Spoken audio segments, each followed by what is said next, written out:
at the Durand line, it ricochets through Paris, Perth, and beyond. If we stand down, who will stand up? Across 2 decades, Pakistan's armed forces, backed by an iron-willed citizenry, have broken the backs of Al-Qaeda networks, dismantled so-called caliphates in the name of Daesh or anybody else, and driven the TTP from fortresses to the foxholes. Operation Zarb-e-Azb drained the northern swamp. Rad al-Fasad uprooted the sleeper cells in our cities. Today's operations in Balochistan and elsewhere severed the nexus between separatism and foreign-funded terror. These campaigns are not video-gamed stories from offshore carriers. They were boots in the dust, medics in the mud, and school teachers reopening classrooms behind the front lines.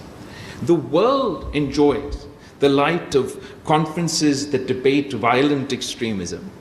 Pakistan battles these demons daily on the front lines.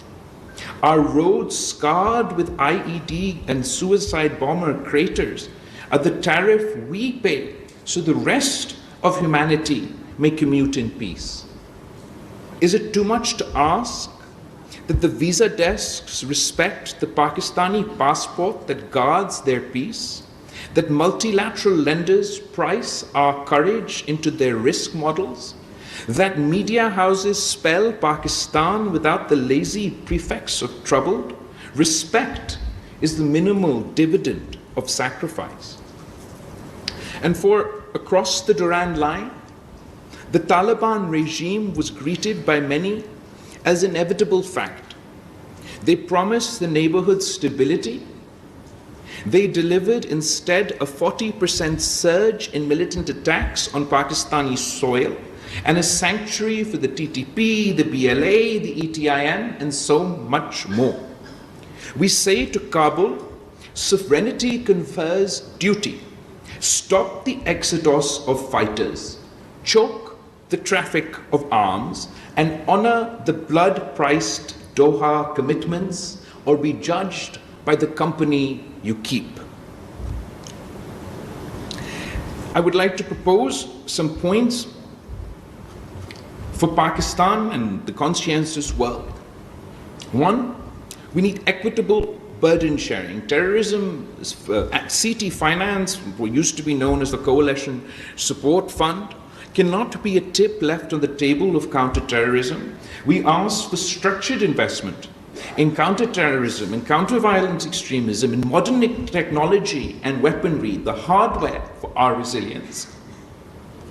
And to view development as an antidote. Every school built in Waziristan is a bullet we never have fired. Let CPAC be joined by PeacePAC, a people's economic and cultural corridor that funds micro-enterprise, women's colleges, and solar grids in areas facing the brunt of this new wave of terror, from ex-Fata to the shores of Balochistan.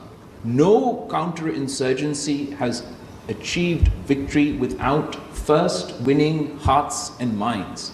In the context of the fight against terrorism in Afghanistan and Pakistan, I recall when Shaheed Mohtarama Benazir Bhutto was campaigning anew to confront this menace. Well, she warned in Pakistan in her final speech that these militants want to remove Pakistan's flag from SWAT, and rallied her country as the first female prime minister when many male politicians cowered or shirked from their responsibility to speak out.